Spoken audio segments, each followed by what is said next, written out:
살롬. 분주한 일상 속에서 잠시 멈추어 우리 영혼의 가장 깊은 질문을 마주하는 귀한 시간입니다. 오늘 이 이야기가 당신의 마음에 작은 울림을 준다면 하나님의 은혜를 나누는 마음으로 이 메시지를 주변에 공유해 주시는 것은 어떨까요? 구독과 좋아요는 저희가 계속해서 귀한 말씀을 전하는 데 큰 힘이 됩니다. 주님의 이름으로 여러분 모두를 축복합니다. 우리는 하나님을 믿는다고 고백하면서도 정작 어떤 삶이 하나님을 기쁘시게 하는 삶인지 몰라 막막할 때가 많습니다. 마음은 주님을 향해 있다고 수없이 다짐하지만 삶의 방향은 어느새 내 욕심과 계획을 중심으로 흘러가고 뜨거웠던 신앙은 차가운 습관처럼 굳어지기 쉽습니다. 매주 교회에 나가 예배를 드리고 기도의 자리를 지키며 말씀을 읽지만 문득 이런 질문이 떠오릅니다. 과연 하나님은 지금 내가 살아가는 이 방식에 만족하고 계실까? 그 질문 앞에 서면 막연한 두려움과 함께 텅 빈 마음의 공허함이 모습을 드러냅니다. 바로 그럴 때 우리가 반드시 돌아보고 가슴에 새겨야 할 말씀이 있습니다. 하나님께서 당신의 백성에게 너무나도 명확하게 보여주신 삶의 기준, 바로 구약성경 미가 6장 8절의 말씀입니다. 사람아, 주께서 선한 것이 무엇님을 내게 보이셨나니 여호와께서 내게 구하시는 것은 오직 정의를 행하며 인자를 사랑하며 겸손하게 내 하나님과 함께 행하는 것이 아니냐. 이 짧은 한 구절 안에 하나님께서 우리에게 바라시는 삶의 모든 본질이 담겨 있습니다. 선지자 미가를 통해 하나님은 거창하고 화려한 종교적 행위가 아니라 구체적이고 단순하며 삶과 밀착된 3가지를 요청하십니다. 첫째, 정의를 행하라. 둘째, 인자를 사랑하라. 셋째, 겸손히 하나님과 동행하라. 오늘 우리는 그 첫 번째 요청, 바로 정의를 행하는 삶에 대해 깊이 묵상해 보고자 합니다. 여기서 말하는 정의는 단순히 법정에서 옳고 그름을 가리는 차가운 개념을 넘어섭니다. 히브리어 원어인 미시파트는 공정하게 판단하고 사회적 약자를 보호하며 억울한 자의 목소리에 귀를 기울여주는 구체적인 행동을 의미합니다. 하나님께서 원하시는 정의는 사회 전체를 향한 공의의 실현과 더불어 하나님의 백성으로서 마땅히 짊어져야 할 책임감 있는 삶의 태도를 모두 포함합니다. 이것은 단지 불의를 보고 피하는 소극적인 수준이 아닙니다. 적극적으로 정의를 찾아 실천하라는 강력한 명령입니다. 다시 말해 세상의 불의에 무관심하지 않고 고통받는 이웃을 외면하지 않으며 때로는 나의 손해를 감수하더라도 진실의 편에 서서 바른 길을 따르는 자세, 그것이 바로 정의를 행하는 삶입니다. 그렇다면 왜 하나님은 이토록 정의를 중요하게 여기실까요? 그 이유는 하나님의 본성 자체가 공의로운 분이시기 때문입니다. 하나님은 불공평한 저울을 미워하시고 가난한 자를 억압하는 교만한 행위를 반드시 심판하십니다. 그분의 통치는 공의라는 반석 위에 세워졌으며 이 땅을 살아가는 우리 모두가 그분의 성품을 닮아가길 간절히 바라십니다. 우리의 예배가 아무리 화려하고 찬양 소리가 아무리 뜨거울지라도 일상의 삶에서 정의를 저버린다면 그 삶은 하나님께서 기뻐하시는 삶이 될 수 없습니다. 미가 선지자는 당시 이스라엘 백성들의 위선을 이렇게 꼬집습니다. 백성들은 묻습니다. 내가 무엇을 가지고 여호와 앞에 나아가며 높으신 하나님께 경배할까? 수천의 수향이나 수만의 강물 같은 기름을 드릴까? 아니면 내 허물을 위해 내 맏아들이라도 바칠까? 겉으로 보기엔 엄청난 헌신처럼 보이지만 하나님은 그러한 형식적인 제물보다 마음과 삶으로 드리는 정의로운 삶의 예배를 먼저 요구하신 것입니다. 지금 우리가 살아가는 이 시대 역시 수많은 불의가 만연해 있습니다. 정의를 외치면 어리석다 조롱받고 침묵하면 적어도 손해는 보지 않는 것처럼 보이는 사회 속에서 우리는 어떤 선택을 하고 있습니까? 가벼운 말 한마디로 사람을 판단하고 정죄하며 약자의 고통에 눈 감고 진실보다 눈앞의 이익을 좇는 모습이 우리 안에 조금이라도 있다면 우리는 하나님의 정의로부터 멀어진 것입니다. 진리는 단지 머리로 하는 교리에만 머물지 않습니다. 진리는 우리의 두 발로 행하는 행동 속에 있어야 하고 땀 흘리는 삶 속에서 증명되어야 하며 고통받는 이웃의 편에 서서 함께 아파하고 싸워줄 때 비로소 살아 움직이기 시작합니다. 정의를 행하는 삶은 때로 예롭고 손해를 각오해야 합니다. 다수가 침묵하고 외면할 때 홀로 진리를 외칠 수 있는 용기가 필요합니다. 그러나 기억하십시오. 하나님은 바로 그런 사람을 기뻐하시고 정의를 위해 싸우는 자와 언제나 함께 하십니다. 그분은 공의를 사랑하시는 분이며 결코 이 땅의 불의를 모른 척하지 않으십니다. 그러므로 우리가 하나님께 드릴 수 있는 가장 향기로운 예배는 예배당 문을 나선 이후에도 여전히 세상 속에서 정의롭게 살아가려는 치열한 다짐과 작은 실천입니다. 내가 가진 작은 권력을 약자를 위해 사용하고 따뜻한 말 한마디로 누군가의 눈물을 닦아주며 억울한 이의 이야기에 귀 기울여주는 그 작은 행동 하나가 하나님 보시기에는 수천 마리의 재물보다 더 큰 헌신일 수 있습니다. 하나님은 지금도 우리에게 물으십니다. 너는 정의를 행하고 있는가? 우리가 주님 앞에서 스스로에게 이 질문을 던질 때 그 답은 반드시 행동으로 나타나야 합니다. 회사에서 정직하게, 가정에서 공평하게, 교회에서 진실하게, 그리고 사회 속에서 책임감 있게 살아가는 그 모든 순간이 바로 하나님께서 기쁘게 받으시는 위로운 제사입니다. 이제 미가 6장 8절의 두 번째 요청으로 나아갑니다. 바로 인자를 사랑하는 삶입니다. 삭막한 세상을 살아가다 보면 우리의 마음이 딱딱하게 굳어지고 메말라가는 것을 느낄 때가 있습니다. 아무도 나를 알아주지 않고 모두가 자신의 이익만을 좇는 것처럼 보일 때 인간다움마저 사라지는 듯한 허무함이 밀려옵니다. 바로 이런 시대에 하나님께서 당신의 자녀들에게 원하시는 삶은 무엇일까요? 그것은 바로 인자를 사랑하는 삶입니다. 여기서 인자라는 단어는 성경에서 가장 중요하고 아름다운 개념 중 하나입니다. 히브리어로는 헤세드라고 하는데 이는 단순한 친절이나 동정심 이상의 깊은 의미를 가집니다. 그것은 결코 변치 않는 사랑, 약속에 기반한 신실함, 조건 없는 자비와 긍휼을 모두 포함하는 관계적 사랑을 뜻합니다. 하나님께서 죄인인 우리를 대하시는 그 사랑이 바로 헤세드입니다. 우리의 상태나 자격과 상관없이 변덕 부리지 않으시고 끝까지 포기하지 않으시며 베풀어 주시는 그 신실한 사랑. 하나님은 우리에게 바로 이 헤세드, 즉 인자를 사랑하라고 말씀하십니다.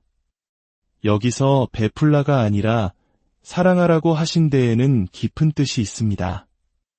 의무감으로 마지못해 하는 선행이 아니라 자비와 긍휼을 베푸는 것 자체를 즐거워하고 기뻐하며 마음 깊은 곳에서부터 우러나오는 삶의 태도가 되기를 바라시는 것입니다.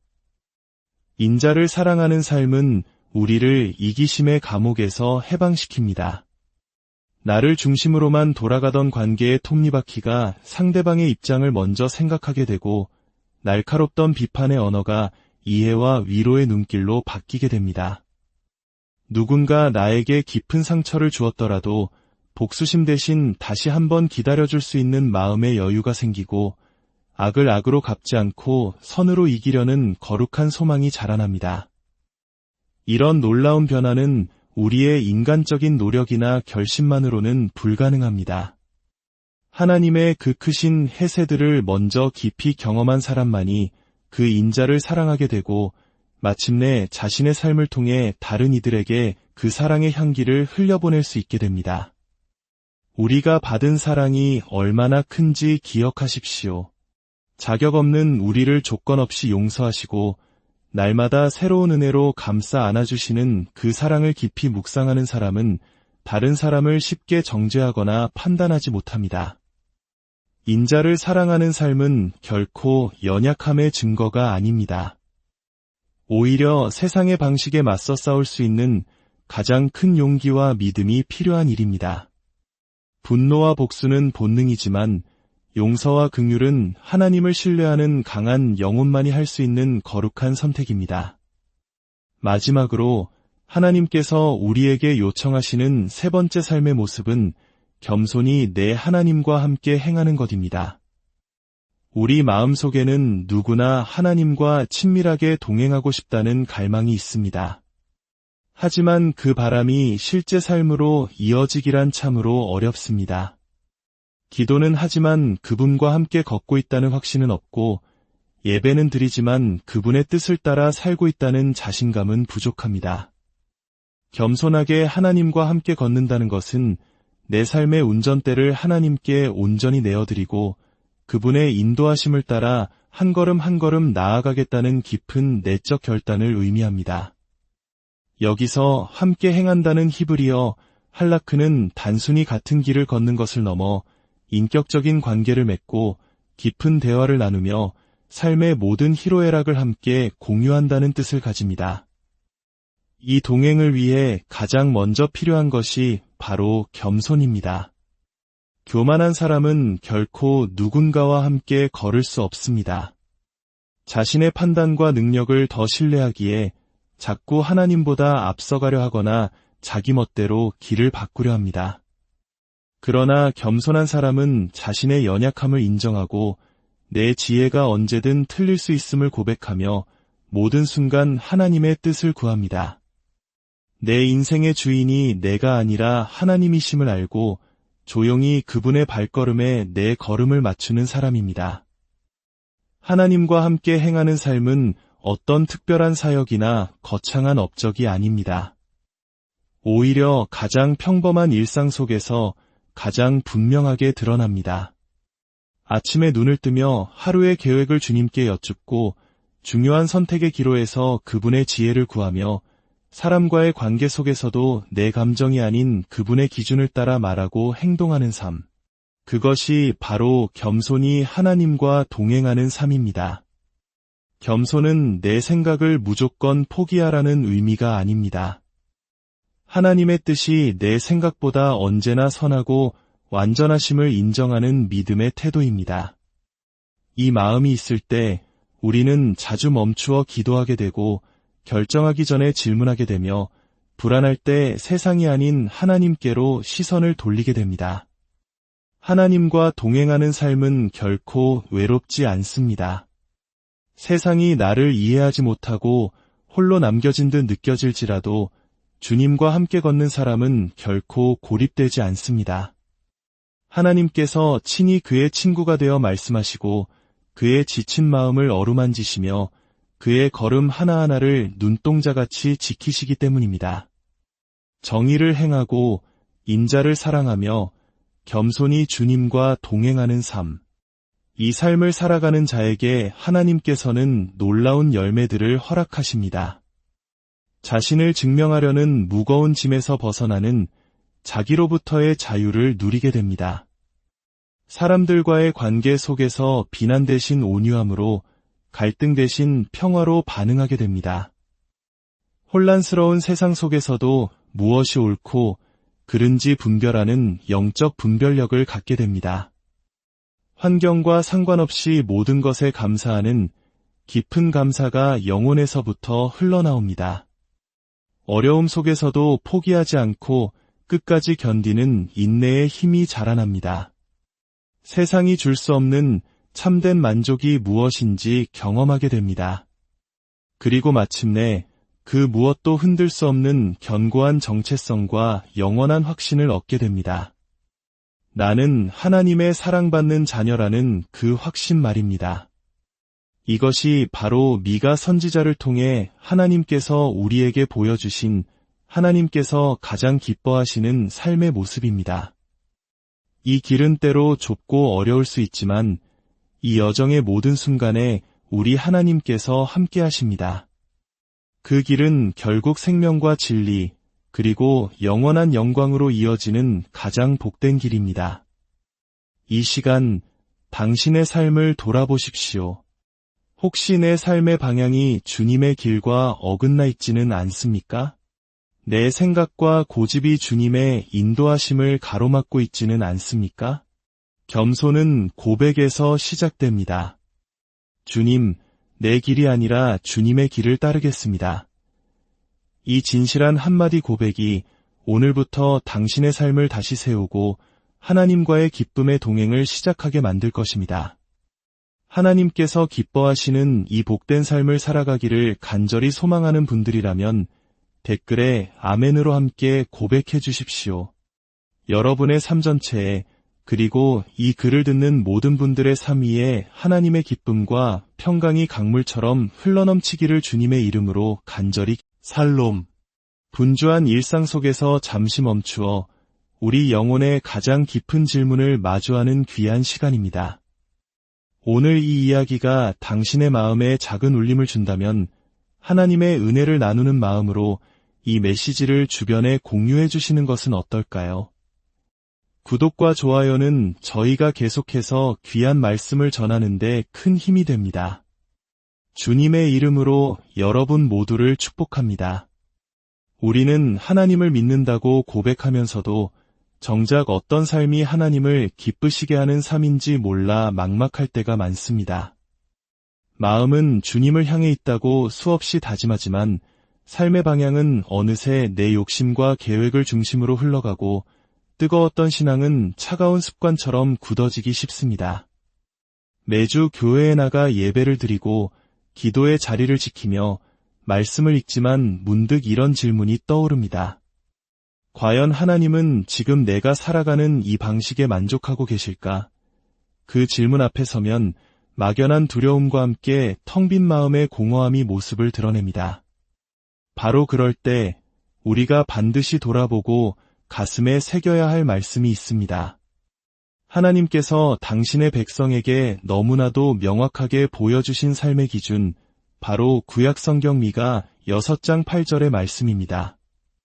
사람아, 주께서 선한 것이 무엇님을 내게 보이셨나니 여호와께서 내게 구하시는 것은 오직 정의를 행하며 인자를 사랑하며 겸손하게 내 하나님과 함께 행하는 것이 아니냐. 이 짧은 한 구절 안에 하나님께서 우리에게 바라시는 삶의 모든 본질이 담겨 있습니다. 선지자 미가를 통해 하나님은 거창하고 화려한 종교적 행위가 아니라 구체적이고 단순하며 삶과 밀착된 3가지를 요청하십니다. 첫째, 정의를 행하라. 둘째, 인자를 사랑하라. 셋째, 겸손히 하나님과 동행하라. 오늘 우리는 그 첫 번째 요청, 바로 정의를 행하는 삶에 대해 깊이 묵상해 보고자 합니다. 여기서 말하는 정의는 단순히 법정에서 옳고 그름을 가리는 차가운 개념을 넘어섭니다. 히브리어 원어인 미시파트는 공정하게 판단하고 사회적 약자를 보호하며 억울한 자의 목소리에 귀를 기울여주는 구체적인 행동을 의미합니다. 하나님께서 원하시는 정의는 사회 전체를 향한 공의의 실현과 더불어 하나님의 백성으로서 마땅히 짊어져야 할 책임감 있는 삶의 태도를 모두 포함합니다. 이것은 단지 불의를 보고 피하는 소극적인 수준이 아닙니다. 적극적으로 정의를 찾아 실천하라는 강력한 명령입니다. 다시 말해 세상의 불의에 무관심하지 않고 고통받는 이웃을 외면하지 않으며 때로는 나의 손해를 감수하더라도 진실의 편에 서서 바른 길을 따르는 자세, 그것이 바로 정의를 행하는 삶입니다. 그렇다면 왜 하나님은 이토록 정의를 중요하게 여기실까요? 그 이유는 하나님의 본성 자체가 공의로운 분이시기 때문입니다. 하나님은 불공평한 저울을 미워하시고 가난한 자를 억압하는 교만한 행위를 반드시 심판하십니다.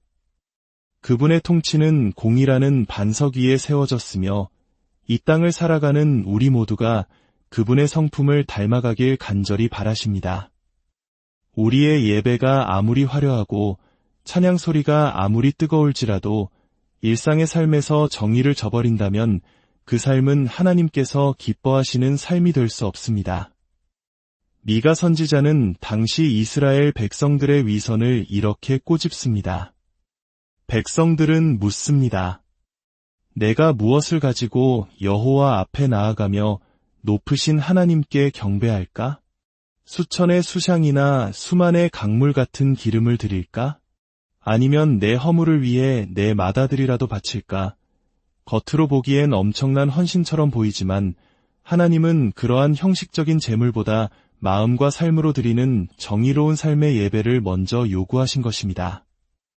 지금 우리가 살아가는 이 시대 역시 수많은 불의가 만연해 있습니다. 정의를 외치면 어리석다 조롱받고 침묵하면 적어도 손해는 보지 않는 것처럼 보이는 사회 속에서 우리는 어떤 선택을 하고 있습니까? 가벼운 말 한마디로 사람을 판단하고 정죄하며 약자의 고통에 눈 감고 진실보다 눈앞의 이익을 좇는 모습이 우리 안에 조금이라도 있다면 우리는 하나님의 정의로부터 멀어진 것입니다. 진리는 단지 머리로 하는 교리에만 머물지 않습니다. 진리는 우리의 두 발로 행하는 행동 속에 있어야 하고 땀 흘리는 삶 속에서 증명되어야 하며 고통받는 이웃의 편에 서서 함께 아파하고 싸워줄 때 비로소 살아 움직이기 시작합니다. 정의를 행하는 삶은 때로 예롭고 손해를 각오해야 합니다. 다수가 침묵하고 외면할 때 홀로 진리를 외칠 수 있는 용기가 필요합니다. 그러나 기억하십시오. 하나님은 바로 그런 사람을 기뻐하시고 정의를 위해 싸우는 자와 언제나 함께 하십니다. 그분은 공의를 사랑하시는 분이며 결코 이 땅의 불의를 모른 척하지 않으십니다. 그러므로 우리가 하나님께 드릴 수 있는 가장 향기로운 예배는 예배당 문을 나선 이후에도 여전히 세상 속에서 정의롭게 살아가려는 치열한 다짐과 작은 실천입니다. 내가 가진 작은 권력을 약자를 위해 사용하고 따뜻한 말 한마디로 누군가의 눈물을 닦아주며 억울한 이의 이야기에 귀 기울여주는 그 작은 행동 하나가 하나님 보시기에는 수천 마리의 재물보다 더 큰 헌신일 수 있습니다. 하나님은 지금도 우리에게 물으십니다. 너는 정의를 행하고 있는가? 우리가 주님 앞에서 스스로에게 이 질문을 던질 때 그 답은 반드시 행동으로 나타나야 합니다.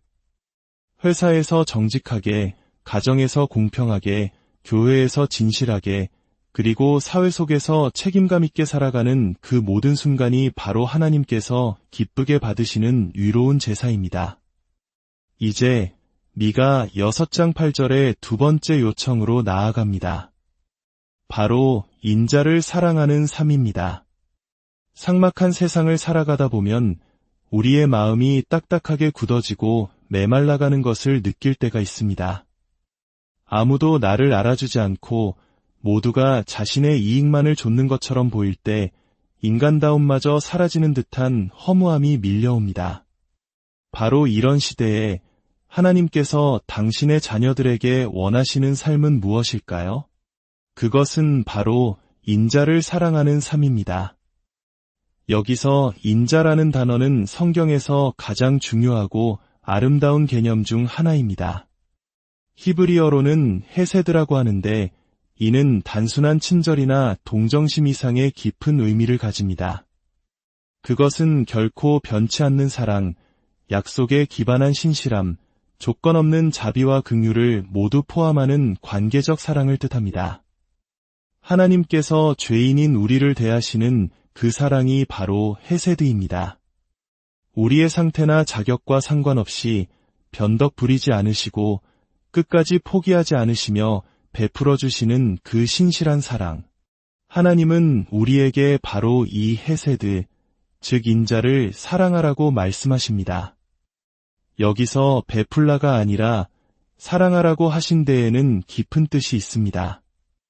의무감으로 마지못해 하는 선행이 아니라 자비와 긍휼을 베푸는 것 자체를 즐거워하고 기뻐하며 마음 깊은 곳에서부터 우러나오는 삶의 태도가 되기를 바라시는 것입니다. 인자를 사랑하는 삶은 우리를 이기심의 감옥에서 해방시킵니다. 나를 중심으로만 돌아가던 관계의 톱니바퀴가 상대방의 입장을 먼저 생각하게 되고 날카롭던 비판의 언어가 이해와 위로의 눈길로 바뀌게 됩니다. 누군가 나에게 깊은 상처를 주었더라도 복수심 대신 다시 한번 기다려줄 수 있는 마음의 여유가 생기고 악을 악으로 갚지 않고 선으로 이기려는 거룩한 소망이 자라납니다. 이런 놀라운 변화는 우리의 인간적인 노력이나 결심만으로는 불가능합니다. 하나님의 그 크신 해세들을 먼저 깊이 경험한 사람만이 그 인자를 사랑하게 되고 마침내 자신의 삶을 통해 다른 이들에게 그 사랑의 향기를 흘려보낼 수 있게 됩니다. 우리가 받은 사랑이 얼마나 큰지 기억하십시오. 자격 없는 우리를 조건 없이 용서하시고 날마다 새로운 은혜로 감싸 안아주시는 그 사랑을 깊이 묵상하는 사람은 다른 사람을 쉽게 정죄하거나 판단하지 못합니다. 인자를 사랑하는 삶은 결코 연약함의 증거가 아닙니다. 오히려 세상의 방식에 맞서 싸울 수 있는 가장 큰 용기와 믿음이 필요한 일입니다. 분노와 복수는 본능이지만 용서와 긍휼은 하나님을 신뢰하는 강한 영혼만이 할 수 있는 거룩한 선택입니다.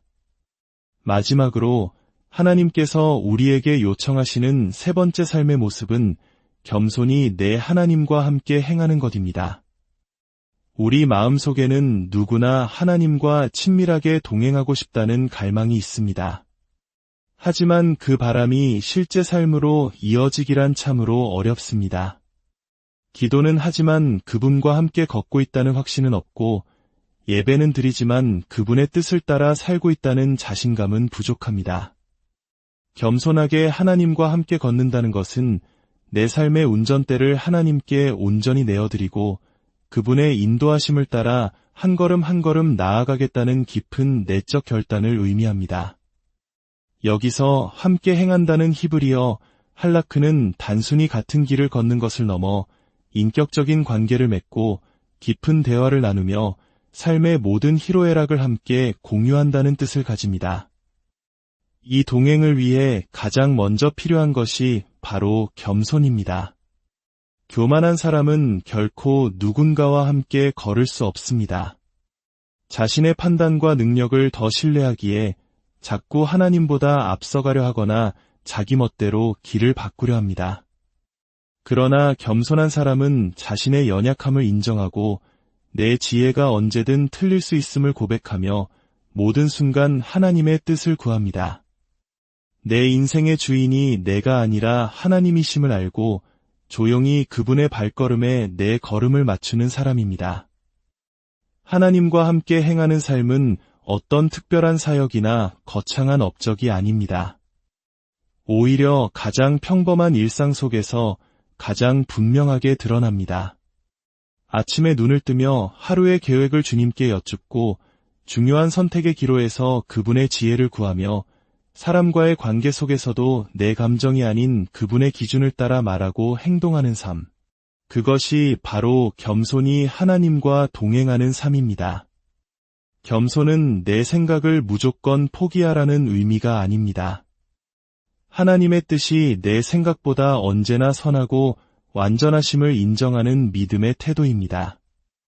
이 마음이 있을 때 우리는 자주 멈추어 기도하게 되고 결정하기 전에 질문하게 되며 불안할 때 세상이 아닌 하나님께로 시선을 돌리게 됩니다. 하나님과 동행하는 삶은 결코 외롭지 않습니다. 세상이 나를 이해하지 못하고 홀로 남겨진 듯 느껴질지라도 주님과 함께 걷는 사람은 결코 고립되지 않습니다. 하나님께서 친히 그의 친구가 되어 말씀하시고 그의 지친 마음을 어루만지시며 그의 걸음 하나하나를 눈동자같이 지키시기 때문입니다. 정의를 행하고 인자를 사랑하며 겸손히 주님과 동행하는 삶. 이 삶을 살아가는 자에게 하나님께서는 놀라운 열매들을 허락하십니다. 자신을 증명하려는 무거운 짐에서 벗어나는 자기로부터의 자유를 누리게 됩니다. 사람들과의 관계 속에서 비난 대신 온유함으로 갈등 대신 평화로 반응하게 됩니다. 혼란스러운 세상 속에서도 무엇이 옳고 그른지 분별하는 영적 분별력을 갖게 됩니다. 환경과 상관없이 모든 것에 감사하는 깊은 감사가 영혼에서부터 흘러나옵니다.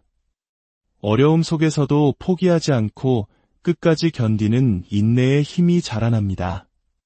세상이 줄 수 없는 참된 만족이 무엇인지 경험하게 됩니다. 그리고 마침내 그 무엇도 흔들 수 없는 견고한 정체성과 영원한 확신을 얻게 됩니다. 나는 하나님의 사랑받는 자녀라는 그 확신 말입니다. 이것이 바로 미가 선지자를 통해 하나님께서 우리에게 보여주신 하나님께서 가장 기뻐하시는 삶의 모습입니다. 이 길은 때로 좁고 어려울 수 있지만 이 여정의 모든 순간에 우리 하나님께서 함께 하십니다. 그 길은 결국 생명과 진리, 그리고 영원한 영광으로 이어지는 가장 복된 길입니다. 이 시간, 당신의 삶을 돌아보십시오. 혹시 내 삶의 방향이 주님의 길과 어긋나 있지는 않습니까? 내 생각과 고집이 주님의 인도하심을 가로막고 있지는 않습니까? 겸손은 고백에서 시작됩니다. 주님, 내 길이 아니라 주님의 길을 따르겠습니다. 이 진실한 한마디 고백이 오늘부터 당신의 삶을 다시 세우고 하나님과의 기쁨의 동행을 시작하게 만들 것입니다. 하나님께서 기뻐하시는 이 복된 삶을 살아가기를 간절히 소망하는 분들이라면 댓글에 아멘으로 함께 고백해 주십시오. 여러분의 삶 전체에 그리고 이 글을 듣는 모든 분들의 삶 위에 하나님의 기쁨과 평강이 강물처럼 흘러넘치기를 주님의 이름으로 간절히 살롬. 분주한 일상 속에서 잠시 멈추어 우리 영혼의 가장 깊은 질문을 마주하는 귀한 시간입니다. 오늘 이 이야기가 당신의 마음에 작은 울림을 준다면 하나님의 은혜를 나누는 마음으로 이 메시지를 주변에 공유해 주시는 것은 어떨까요? 구독과 좋아요는 저희가 계속해서 귀한 말씀을 전하는 데 큰 힘이 됩니다. 주님의 이름으로 여러분 모두를 축복합니다. 우리는 하나님을 믿는다고 고백하면서도 정작 어떤 삶이 하나님을 기쁘시게 하는 삶인지 몰라 막막할 때가 많습니다. 마음은 주님을 향해 있다고 수없이 다짐하지만 삶의 방향은 어느새 내 욕심과 계획을 중심으로 흘러가고 뜨거웠던 신앙은 차가운 습관처럼 굳어지기 쉽습니다. 매주 교회에 나가 예배를 드리고 기도의 자리를 지키며 말씀을 읽지만 문득 이런 질문이 떠오릅니다. 과연 하나님은 지금 내가 살아가는 이 방식에 만족하고 계실까? 그 질문 앞에 서면 막연한 두려움과 함께 텅 빈 마음의 공허함이 모습을 드러냅니다. 바로 그럴 때 우리가 반드시 돌아보고 가슴에 새겨야 할 말씀이 있습니다. 하나님께서 당신의 백성에게 너무나도 명확하게 보여주신 삶의 기준, 바로 구약성경 미가 6장 8절의 말씀입니다. 사람아, 주께서 선한 것이 무엇님을 내게 보이셨나니 여호와께서 내게 구하시는 것은 오직 정의를 행하며 인자를 사랑하며 겸손하게 내 하나님과 함께 행하는 것이 아니냐. 이 짧은 한 구절 안에 하나님께서 우리에게 바라시는 삶의 모든 본질이 담겨 있습니다. 선지자 미가를 통해 하나님은 거창하고 화려한 종교적 행위가 아니라 구체적이고 단순하며 삶과 밀착된 3가지를 요청하십니다. 첫째, 정의를 행하라. 둘째, 인자를 사랑하라. 셋째, 겸손히 하나님과 동행하라. 오늘 우리는 그 첫 번째 요청, 바로 정의를 행하는 삶에 대해 깊이 묵상해 보고자 합니다. 여기서 말하는 정의는 단순히 법정에서 옳고 그름을 가리는 차가운 개념을 넘어섭니다. 히브리어 원어인 미시파트는 공정하게 판단하고 사회적 약자를 보호하며 억울한 자의 목소리에 귀를 기울여주는 구체적인 행동을 의미합니다. 하나님께서 원하시는 정의는 사회 전체를 향한 공의의 실현과 더불어 하나님의 백성으로서 마땅히 짊어져야 할 책임감 있는 삶의 태도를 모두 포함합니다. 이것은 단지 불의를 보고 피하는 소극적인 수준이 아닙니다. 적극적으로 정의를 찾아 실천하라는 강력한 명령입니다.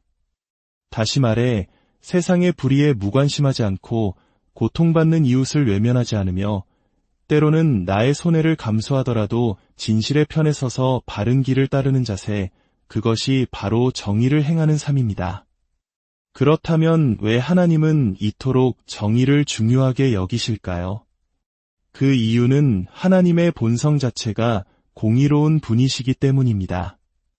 하나님은 불공평한 저울을 미워하시고 가난한 자를 억압하는 교만한 행위를 반드시 심판하십니다.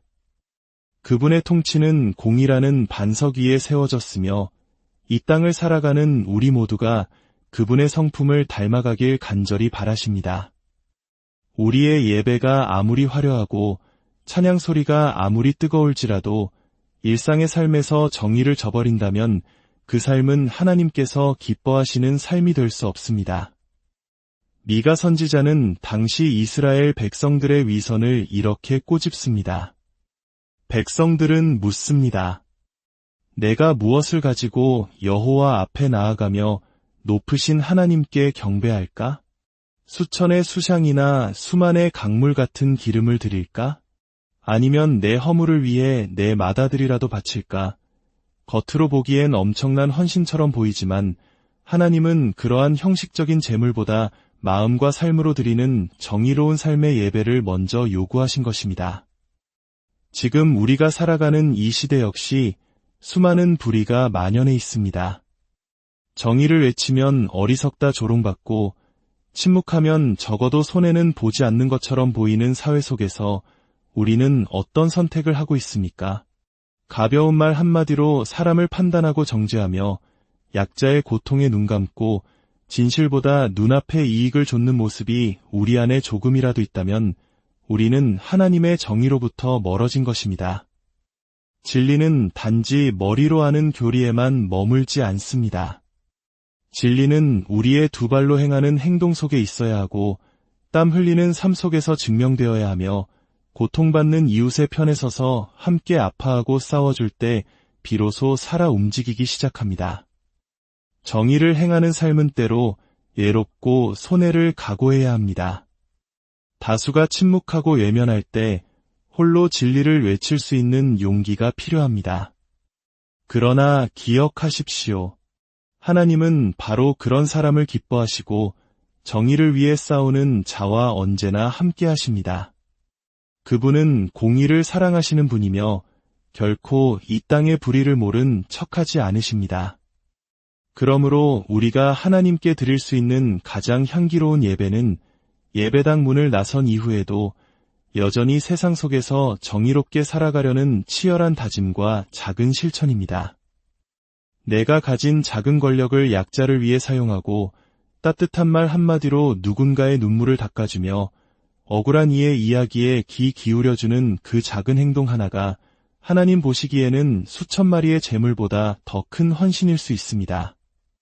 하나님은 지금도 우리에게 물으십니다. 너는 정의를 행하고 있는가? 우리가 주님 앞에서 스스로에게 이 질문을 던질 때 그 답은 반드시 행동으로 나타나야 합니다. 회사에서 정직하게, 가정에서 공평하게, 교회에서 진실하게, 그리고 사회 속에서 책임감 있게 살아가는 그 모든 순간이 바로 하나님께서 기쁘게 받으시는 위로운 제사입니다. 이제 미가 6장 8절의 두 번째 요청으로 나아갑니다. 바로 인자를 사랑하는 삶입니다. 삭막한 세상을 살아가다 보면 우리의 마음이 딱딱하게 굳어지고 메말라가는 것을 느낄 때가 있습니다. 아무도 나를 알아주지 않고 모두가 자신의 이익만을 좇는 것처럼 보일 때 인간다움마저 사라지는 듯한 허무함이 밀려옵니다. 바로 이런 시대에 하나님께서 당신의 자녀들에게 원하시는 삶은 무엇일까요? 그것은 바로 인자를 사랑하는 삶입니다. 여기서 인자라는 단어는 성경에서 가장 중요하고 아름다운 개념 중 하나입니다. 히브리어로는 헤세드라고 하는데 이는 단순한 친절이나 동정심 이상의 깊은 의미를 가집니다. 그것은 결코 변치 않는 사랑, 약속에 기반한 신실함, 조건 없는 자비와 긍휼을 모두 포함하는 관계적 사랑을 뜻합니다. 하나님께서 죄인인 우리를 대하시는 그 사랑이 바로 헤세드입니다. 우리의 상태나 자격과 상관없이 변덕 부리지 않으시고 끝까지 포기하지 않으시며 베풀어 주시는 그 신실한 사랑. 하나님은 우리에게 바로 이 헤세드, 즉 인자를 사랑하라고 말씀하십니다. 여기서 베풀라가 아니라 사랑하라고 하신 데에는 깊은 뜻이 있습니다. 의무감으로 마지못해 하는 선행이 아니라 자비와 긍휼을 베푸는 것 자체를 즐거워하고 기뻐하며 마음 깊은 곳에서부터 우러나오는 삶의 태도가 되기를 바라시는 것입니다. 인자를 사랑하는 삶은 우리를 이기심의 감옥에서 해방시킵니다. 나를 중심으로만 돌아가던 관계의 톱니바퀴가 상대방의 입장을 먼저 생각하게 되고 날카롭던 비판의 언어가 이해와 위로의 눈길로 바뀌게 됩니다. 누군가 나에게 깊은 상처를 주었더라도 복수심 대신 다시 한번 기다려줄 수 있는 마음의 여유가 생기고 악을 악으로 갚지 않고 선으로 이기려는 거룩한 소망이 자라납니다. 이런 놀라운 변화는 우리의 인간적인 노력이나 결심만으로는 불가능합니다. 하나님의 그 크신 헤세드를 먼저 깊이 경험한 사람만이 그 인자를 사랑하게 되고 마침내 자신의 삶을 통해 다른 이들에게 그 사랑의 향기를 흘려보낼 수 있게 됩니다. 우리가 받은 사랑이 얼마나 큰지 기억하십시오. 자격 없는 우리를 조건 없이 용서하시고 날마다 새로운 은혜로 감싸 안아주시는 그 사랑을 깊이 묵상하는 사람은 다른 사람을 쉽게 정죄하거나 판단하지 못합니다. 인자를 사랑하는 삶은 결코 연약함의 증거가 아닙니다. 오히려 세상의 방식에 맞서 싸울 수 있는 가장 큰 용기와 믿음이 필요한 일입니다. 분노와 복수는 본능이지만 용서와 긍휼은 하나님을 신뢰하는 강한 영혼만이 할 수 있는 거룩한 선택입니다. 마지막으로 하나님께서 우리에게 요청하시는 세 번째 삶의 모습은 겸손히 내 하나님과 함께 행하는 것입니다. 우리 마음속에는 누구나 하나님과 친밀하게 동행하고 싶다는 갈망이 있습니다. 하지만 그 바람이 실제 삶으로 이어지기란 참으로 어렵습니다. 기도는 하지만 그분과 함께 걷고 있다는 확신은 없고 예배는 드리지만 그분의 뜻을 따라 살고 있다는 자신감은 부족합니다. 겸손하게 하나님과 함께 걷는다는 것은 내 삶의 운전대를 하나님께 온전히 내어드리고 그분의 인도하심을 따라 한 걸음 한 걸음 나아가겠다는 깊은 내적 결단을 의미합니다. 여기서 함께 행한다는 히브리어 할라크는 단순히 같은 길을 걷는 것을 넘어 인격적인 관계를 맺고 깊은 대화를 나누며 삶의 모든 희로애락을 함께 공유한다는 뜻을 가집니다. 이 동행을 위해 가장 먼저 필요한 것이 바로 겸손입니다. 교만한 사람은 결코 누군가와 함께 걸을 수 없습니다. 자신의 판단과 능력을 더 신뢰하기에 자꾸 하나님보다 앞서가려 하거나 자기 멋대로 길을 바꾸려 합니다. 그러나 겸손한 사람은 자신의 연약함을 인정하고 내 지혜가 언제든 틀릴 수 있음을 고백하며 모든 순간 하나님의 뜻을 구합니다. 내 인생의 주인이 내가 아니라 하나님이심을 알고 조용히 그분의 발걸음에 내 걸음을 맞추는 사람입니다. 하나님과 함께 행하는 삶은 어떤 특별한 사역이나 거창한 업적이 아닙니다. 오히려 가장 평범한 일상 속에서 가장 분명하게 드러납니다. 아침에 눈을 뜨며 하루의 계획을 주님께 여쭙고 중요한 선택의 기로에서 그분의 지혜를 구하며 사람과의 관계 속에서도 내 감정이 아닌 그분의 기준을 따라 말하고 행동하는 삶. 그것이 바로 겸손히 하나님과 동행하는 삶입니다. 겸손은 내 생각을 무조건 포기하라는 의미가 아닙니다. 하나님의 뜻이 내 생각보다 언제나 선하고 완전하심을 인정하는 믿음의 태도입니다. 이 마음이 있을 때 우리는 자주 멈추어 기도하게 되고 결정하기 전에 질문하게 되며 불안할 때 세상이 아닌 하나님께로 시선을 돌리게 됩니다. 하나님과 동행하는 삶은 결코 외롭지 않습니다. 세상이 나를 이해하지 못하고 홀로 남겨진 듯 느껴질지라도 주님과 함께 걷는 사람은 결코 고립되지 않습니다. 하나님께서 친히 그의 친구가 되어 말씀하시고 그의 지친 마음을 어루만지시며 그의 걸음 하나하나를 눈동자같이 지키시기 때문입니다. 정의를 행하고 인자를 사랑하며 겸손히 주님과 동행하는 삶. 이 삶을 살아가는 자에게 하나님께서는 놀라운 열매들을 허락하십니다. 자신을 증명하려는 무거운 짐에서 벗어나는 자기로부터의 자유를 누리게 됩니다. 사람들과의 관계 속에서 비난 대신 온유함으로, 갈등 대신 평화로 반응하게 됩니다. 혼란스러운 세상 속에서도 무엇이 옳고 그른지 분별하는 영적 분별력을 갖게 됩니다. 환경과 상관없이 모든 것에 감사하는 깊은 감사가 영혼에서부터 흘러나옵니다. 어려움 속에서도 포기하지 않고 끝까지 견디는 인내의 힘이 자라납니다. 세상이 줄 수 없는 참된 만족이 무엇인지 경험하게 됩니다. 그리고 마침내 그 무엇도 흔들 수 없는 견고한 정체성과 영원한 확신을 얻게 됩니다. 나는 하나님의 사랑받는 자녀라는 그 확신 말입니다.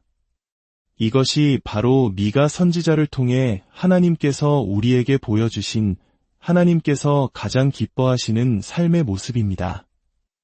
이 길은 때로 좁고 어려울 수 있지만 이 여정의 모든 순간에 우리 하나님께서 함께 하십니다.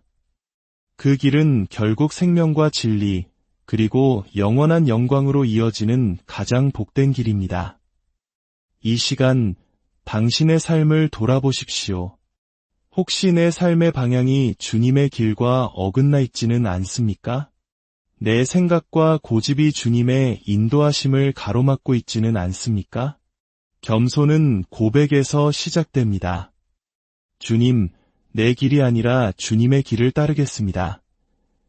이 진실한 한마디 고백이 오늘부터 당신의 삶을 다시 세우고 하나님과의 기쁨의 동행을 시작하게 만들 것입니다. 하나님께서 기뻐하시는 이 복된 삶을 살아가기를 간절히 소망하는 분들이라면 댓글에 아멘으로 함께 고백해 주십시오. 여러분의 삶 전체에, 그리고 이 글을 듣는 모든 분들의 삶 위에 하나님의 기쁨과 평강이 강물처럼 흘러넘치기를 주님의 이름으로 간절히. 살롬. 분주한 일상 속에서 잠시 멈추어 우리 영혼의 가장 깊은 질문을 마주하는 귀한 시간입니다. 오늘 이 이야기가 당신의 마음에 작은 울림을 준다면 하나님의 은혜를 나누는 마음으로 이 메시지를 주변에 공유해 주시는 것은 어떨까요? 구독과 좋아요는 저희가 계속해서 귀한 말씀을 전하는 데 큰 힘이 됩니다. 주님의 이름으로 여러분 모두를 축복합니다. 우리는 하나님을 믿는다고 고백하면서도 정작 어떤 삶이 하나님을 기쁘시게 하는 삶인지 몰라 막막할 때가 많습니다.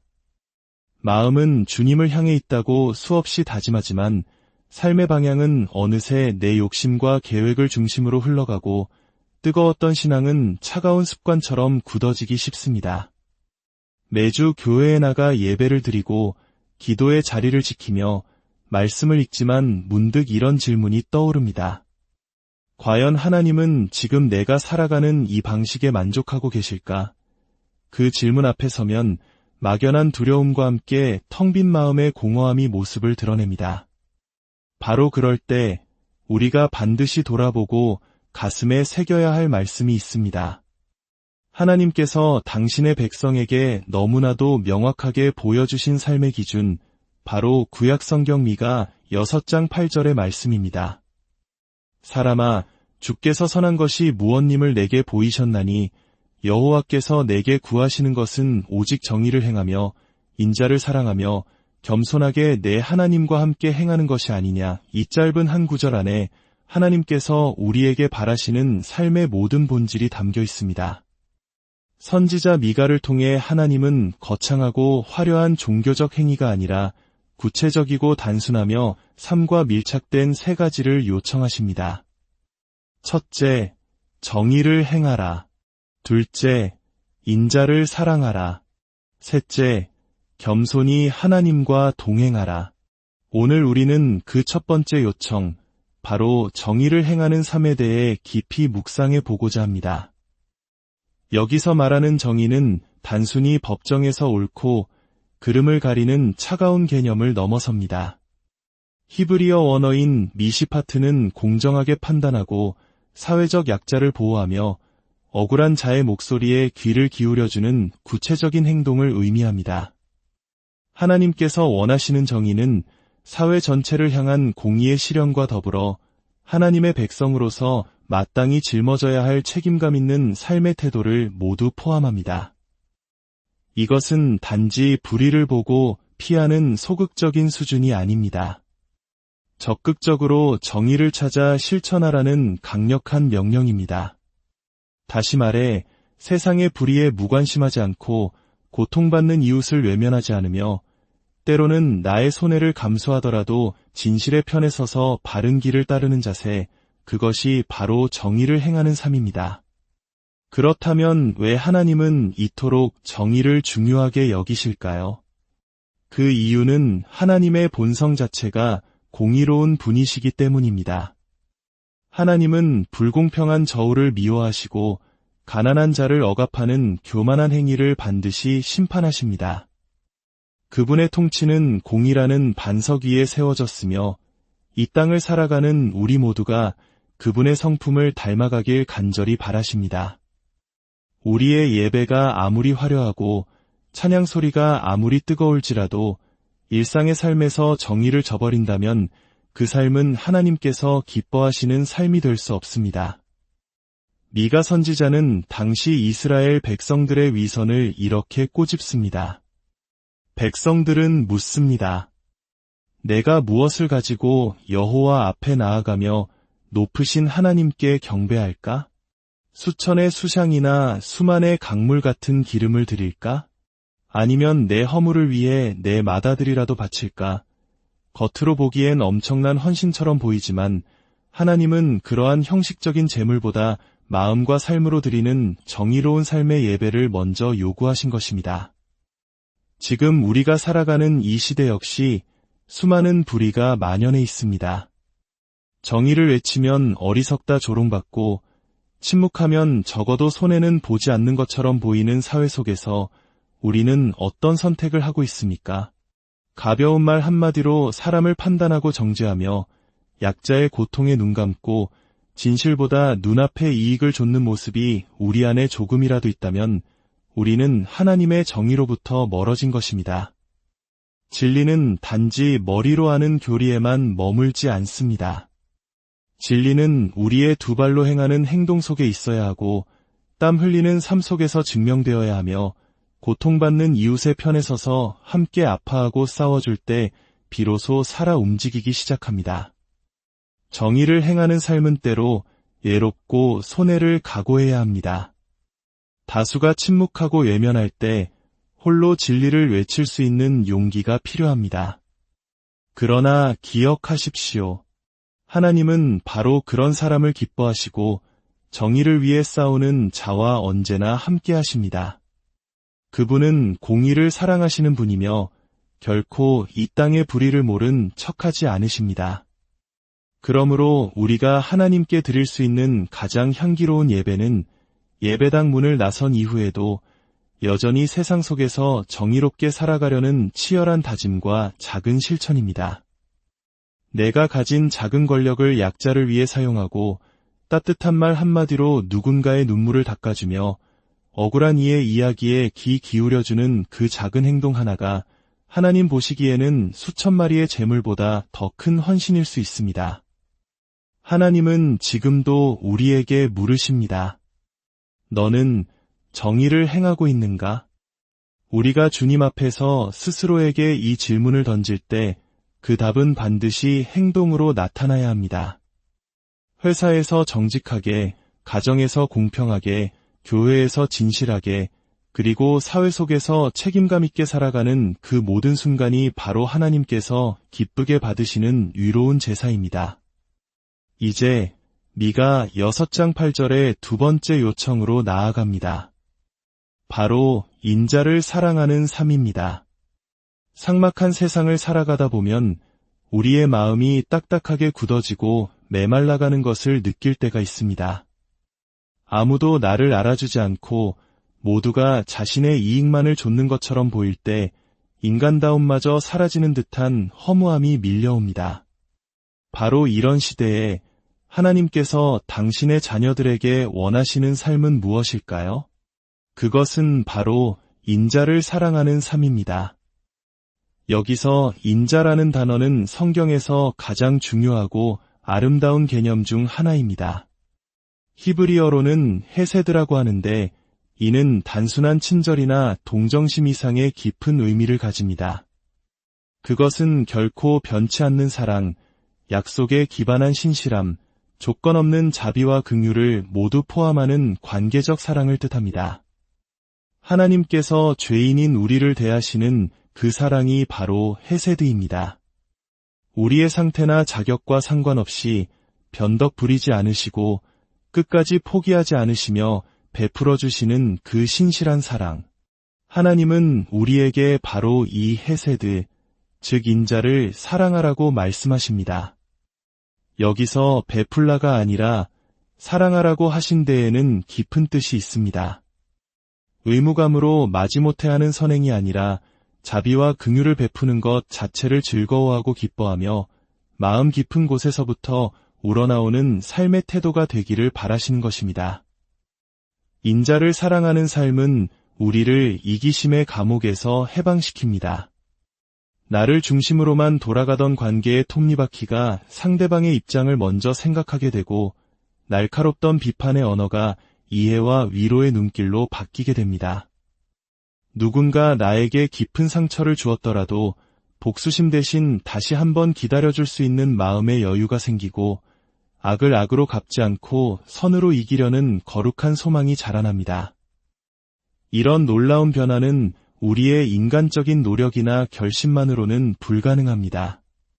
하나님의 그 크신 헤세드를 먼저 깊이 경험한 사람만이 그 인자를 사랑하게 되고 마침내 자신의 삶을 통해 다른 이들에게 그 사랑의 향기를 흘려보낼 수 있게 됩니다.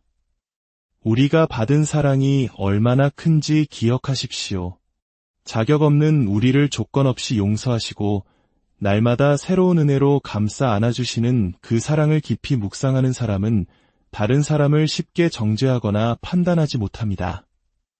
인자를 사랑하는 삶은 결코 연약함의 증거가 아닙니다. 오히려 세상의 방식에 맞서 싸울 수 있는 가장 큰 용기와 믿음이 필요한 일입니다. 분노와 복수는 본능이지만 용서와 긍휼은 하나님을 신뢰하는 강한 영혼만이 할 수 있는 거룩한 선택입니다. 마지막으로 하나님께서 우리에게 요청하시는 세 번째 삶의 모습은 겸손히 내 하나님과 함께 행하는 것입니다. 우리 마음속에는 누구나 하나님과 친밀하게 동행하고 싶다는 갈망이 있습니다. 하지만 그 바람이 실제 삶으로 이어지기란 참으로 어렵습니다. 기도는 하지만 그분과 함께 걷고 있다는 확신은 없고 예배는 드리지만 그분의 뜻을 따라 살고 있다는 자신감은 부족합니다. 겸손하게 하나님과 함께 걷는다는 것은 내 삶의 운전대를 하나님께 온전히 내어드리고 그분의 인도하심을 따라 한 걸음 한 걸음 나아가겠다는 깊은 내적 결단을 의미합니다. 여기서 함께 행한다는 히브리어 할라크는 단순히 같은 길을 걷는 것을 넘어 인격적인 관계를 맺고 깊은 대화를 나누며 삶의 모든 희로애락을 함께 공유한다는 뜻을 가집니다. 이 동행을 위해 가장 먼저 필요한 것이 바로 겸손입니다. 교만한 사람은 결코 누군가와 함께 걸을 수 없습니다. 자신의 판단과 능력을 더 신뢰하기에 자꾸 하나님보다 앞서가려 하거나 자기 멋대로 길을 바꾸려 합니다. 그러나 겸손한 사람은 자신의 연약함을 인정하고 내 지혜가 언제든 틀릴 수 있음을 고백하며 모든 순간 하나님의 뜻을 구합니다. 내 인생의 주인이 내가 아니라 하나님이심을 알고 조용히 그분의 발걸음에 내 걸음을 맞추는 사람입니다. 하나님과 함께 행하는 삶은 어떤 특별한 사역이나 거창한 업적이 아닙니다. 오히려 가장 평범한 일상 속에서 가장 분명하게 드러납니다. 아침에 눈을 뜨며 하루의 계획을 주님께 여쭙고 중요한 선택의 기로에서 그분의 지혜를 구하며 사람과의 관계 속에서도 내 감정이 아닌 그분의 기준을 따라